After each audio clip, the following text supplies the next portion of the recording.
হে everyone, good morning. এখন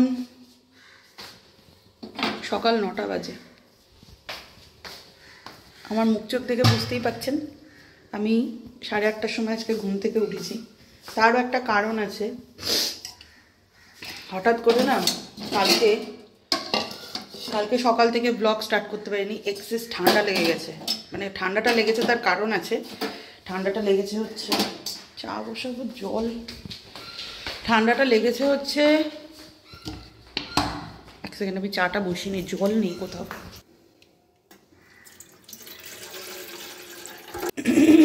পেয়ে গেছি জল। হ্যাঁ, ঠান্ডাটা লেগেছে হচ্ছে কালকে না শীতের যা সোয়েটার পত্র ছিল সমস্ত কিছু কালকে আমি একচেটিয়া কেচেছি। মানে এত হয়ে গেছিলো, বড় বড় 2টো বালতি হয়ে গেছিলো, ঠিক আছে। তো প্রচুর জল ঘাটা হয়েছে কালকে সকাল থেকে। তারপরে আমাদের ঠাকুর ঘরের কলটাও খারাপ হয়ে গেছিলো, তো তারও মিস্ত্রি এসেছিলো, বাইরে পাইপলাইনের কাজ হচ্ছিলো। তো এত কিছু হওয়াতে না মানে কালকে সকালটা একদম মানে পুরো হেট্রিক বলাটাও ভুলে, মানে পুরো ঘেটে গেছে কোন দিকে যাব, কি করব না করব। সেই জন্য কালকে সকাল থেকে আমি ব্লগ স্টার্ট করিনি। তো কালকে তো সারাদিন এত প্রেশার, মানে এত দৌড়াদৌড়ি, এত কিছু হয়েছে না। তারপরে কালকে বিকেলবেলাতে বিকেলটাও মানে সন্ধ্যেটাও যে রেস্ট নেব সেটাও হয়নি, ওখানে গিয়েছিলাম। তো সেই জন্য না মানে কালকে একদম ফুল এনার্জি ছিল। তো কালকে তো করে নিয়েছি। কালকে রাত্রেবেলাতে শুয়েছি, তারপরের থেকে মানে কটা হবে তখন, হয়তো 1:30 কি 1:45 হবে। তখন থেকে তো কোমরটা আমার প্রচণ্ড ব্যথা করছে কালকে রাত্রিবেলা থেকে। হঠাৎ করে মানে এত কাছাকাছি হয়েছে, এত কিছু হয়েছে, তো আমার মনে হয় ওর থেকেই হয়েছে। তো মানে কোমর নিয়ে আমি গোটা রাত এদিক ওদিক করেছি। তারপরে গরম শ্যাক দিয়েছি মাঝরাত্রিরে উঠে, গরম শ্যাক দিয়েছি, দিয়ে তারপরে একটু স্টেবল হয় ভোরের দিকে ঘুমিয়েছি ব্যাস। ঘুমিয়েছি আর পুরো মানে সকালটায় আর উঠতেই পারিনি। মিস্টার দাস ডিউটি থেকে এসছে, অলি দরজা খুলে দিয়েছে। আজকে অলির ছুটি ছিল, আজকে অলির এক্সাম নেই। হ্যাঁ, তো ওর জন্যই রক্ষা। আজকে যদি ওর এক্সাম থাকতো তাহলে তো মনে হয় মানে কী যে হতো সে ভগবানই জানে একমাত্র। তো যাই হোক, এখন ফ্রেশ ট্রেশ হয়ে গেছি। আগে একটুখানি আজকে চিনি দিয়ে কড়া করে একটু চা খাবো, খেয়ে একদম বেশ পুরো এনার্জিটা নিতে হবে, নিয়ে তারপরে কাজে লাগবো। আজকেও প্রচুর কাজ আছে, কারণ কালকে হচ্ছে মা আসবে, তার সাথে হচ্ছে কালকে ওই ভাবিদের বাড়িতে কালকে মেহেন্দি আর হচ্ছে হলদি সেরেমনি আছে। তো কালকেই সব কিছু হয়ে যাবে। আর ওদের বিয়ে অ্যাকচুয়ালি হচ্ছে মধ্যপ্রদেশে।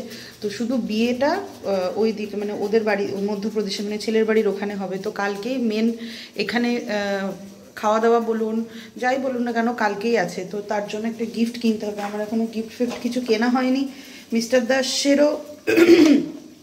দাসের আজকে আবার এক জায়গায় নেমন্তন্ন আছে। ওর অফিস কলিগের মেয়ের অন্নপ্রাশন না, জন্মদিন।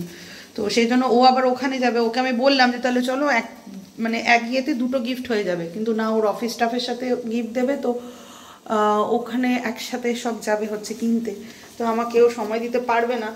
আমি এখন বুঝে পাচ্ছি না যে আমি কখন যাব, কারণ এক গাদা কাঁচা কালকে যে কাছাকাছিগুলো করেছিলাম, ঠান্ডা লেগে গেছে, গলা বসে গেছে। কালকে কাছাকাছি করেছিলাম সেগুলো গুছানো হয়নি, প্লাস এই যে সিঙ্কের অবস্থা। কালকে বাসন টাসন মেজেছিলাম, কালকে খাওয়া দাওয়ার বাসনগুলো পর্যন্ত আমি মাজিনি। বিচ্ছিরি অবস্থা ঘরের। এইগুলো সারবো, সেরে তারপরে আবার অলিকে আজকে পড়াতে দেওয়া আছে। আমি জানি না কখন কি হবে। মাঝে মধ্যে ইচ্ছে করে যে বেলা থেকে ঘুম থেকে উঠে রিল্যাক্সে চা খাবো, কিন্তু ওইটুকুই শান্তি, রিল্যাক্সে চা খাওয়া অবধি। তারপর যে দৌড়াদৌড়ি হুটোপাটা যে হয় সেটা আর বলার বাইরে। আর তার মধ্যে আজকে হচ্ছে এক্সট্রা একটা পাওনা হচ্ছে আমার ব্যাক পেনটার জন্য এতটা কষ্ট হচ্ছে যে আমি জানি না কতটুকু কাজ আমার এগোবে, কিন্তু মনে হচ্ছে আমাকে একটা পেন কিলার গিলতেই হবে। তার কারণ কালকে না এই পেন কিলার খাবো না বলেই গোটা রাতভর গরম শ্যাক দিয়ে এদিক ওদিক করে ব্যায়াম করে মানে চেষ্টা করেছিলাম কমানোর, কিন্তু লাস্ট অবধি মনে হচ্ছে না এটা আমার কমবে, খেতেই হবে।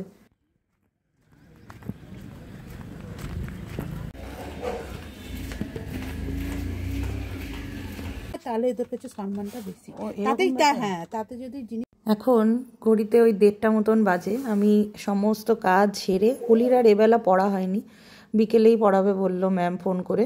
তো আমি এসছি গিফটটা কিনতে। কি গিফট দেব সেটা প্রথমে বুঝতেই পারছিলাম না। তারপরে ভাবিকে বললাম যে পাড়ার মধ্যে তো এমন কিছু দাও যেটাতে মানে কোনো অসুবিধা না হয়। তো ভাবি এই প্রথমেই এই চোখে লেগে গেল, এই জিনিসটা বার করে দিল, মানে এই কাপ আর বোলের সেটটা।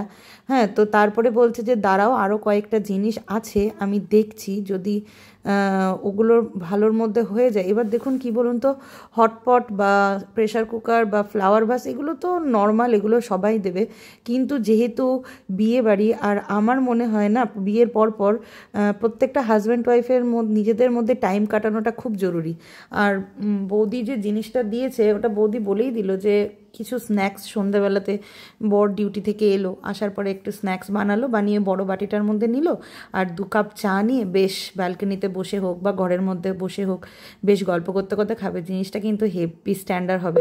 হ্যাঁ, তো সেই ভেবে বৌদির সেই কথা ভেবেই আমি আর না অন্যদিকে মানে অন্য জিনিস দেখিয়েছিল, একটা কাপ সেট দেখিয়েছিল, তারপরে জগের সেট দেখিয়েছিল, গ্লাসের সেট দেখিয়েছিল, আমি না ওগুলোর দিকে আর তাকাইনি। আমার প্রথমে যেইটা খুলে দিয়েছে সেইটাতেই এত পছন্দ হয়ে গেছে, আর চিন্তা ভাবনাটা এতটা মডার্ন বললো বৌদি, সেজন্য ভাবলাম যে না এটাই একদম ঠিক হবে, ওটাই আমি নিয়ে নিয়েছি।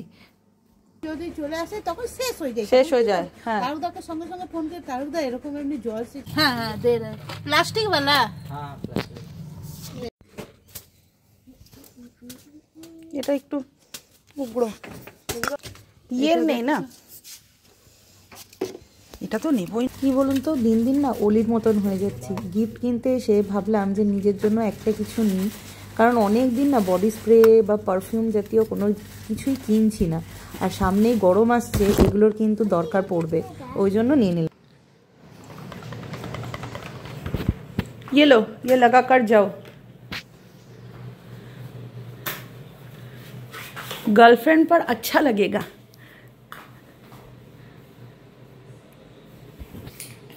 সময় বডির ভেতরে দেয়, গলায় দাও, গলায় গলায় প্রেম করতে যাচ্ছে আর বউ কি সুন্দর দিচ্ছে। দারুণ তো গন্ধটা, গন্ধটা কিন্তু দারুণ, ভালো না? বেশ সুন্দর লাইট। আমি কিনে নিয়ে এলাম আমার জন্য, আমি এখন আমার গায়ে লাগালাম না, বরের গায়ে দিয়ে দিলাম। মেয়েরা শুধু বরের প্রতি ভালোবাসা দেখায়, আর আমার বর, এক সেকেন্ড ক্যামেরাটা মুছে নি। হ্যাঁ, এই যে ভ্যালেন্টাইন্স ডে তো গিফট তো দিলে না কিছু, হ্যাঁ একটা গিফট তো बनता है हमारे के लिए, हमारे के लिए নাকি হিন্দি বলছি মাইরি। পুরো নিয়ে যাচ্ছি শতাব্দীতে, নিয়ে আসছি বন্দে ভারতে। আমি জানতাম আগে উঠেনি, হ্যাঁ কপালটা পোড়া কপাল আমার, আগে উঠেনি, কারণ এখন কি হতে পারে কি না হতে পারে আমি ওই জন্য আমি মানে এখানে আমি জানাইনি কাউকে। আমি কি তোতলাচ্ছি যে দিন দিন যত যাচ্ছে বয়স যত বাড়ছে।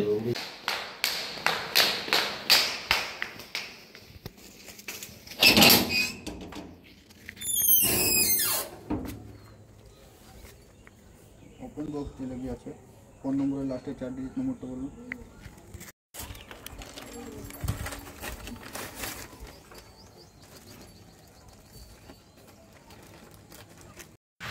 ইয়েস, মিস্টার দাসের গিফট চলে এসছে। ভ্যালেন্টাইন্স ডে তো শুধু রেঁধে খাইয়েছিলাম, আজকে আমার সিঁদুর পুরো নেমে গেছে নিচে, মাথায় তেল দিয়েছি না, এটা হবে। যাই হোক, রেঁধে খাইয়েছিলাম, ওকে কোনো গিফট দিইনি। এটা হচ্ছে মিস্টার দাসের একটা জিন্স অর্ডার করেছি, মানে জিন্স শর্ট জিন্সগুলো, যেগুলো শর্ট জিন্স মানে পাতি বাংলা কথার জিন্সের 12 মুন্ডা, তো সেটা চলে এসছে। ও এলে পারি ওকে দেখাবো। হ্যাঁ হ্যাঁ,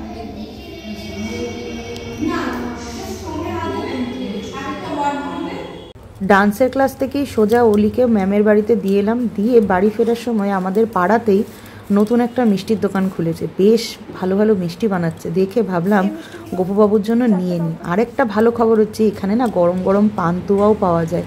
আজকে খেতে ইচ্ছে করছিল, কিন্তু আমার কাছে বেশি পয়সা ছিল না, মানে গোপুবাবুর মিষ্টিটুকুই হবে। দেখি অন্য একদিন এসে খেতে হবে, খেয়ে বলবো যে কীরকম হয়েছে, মানে কীরকম বানায় আর কি।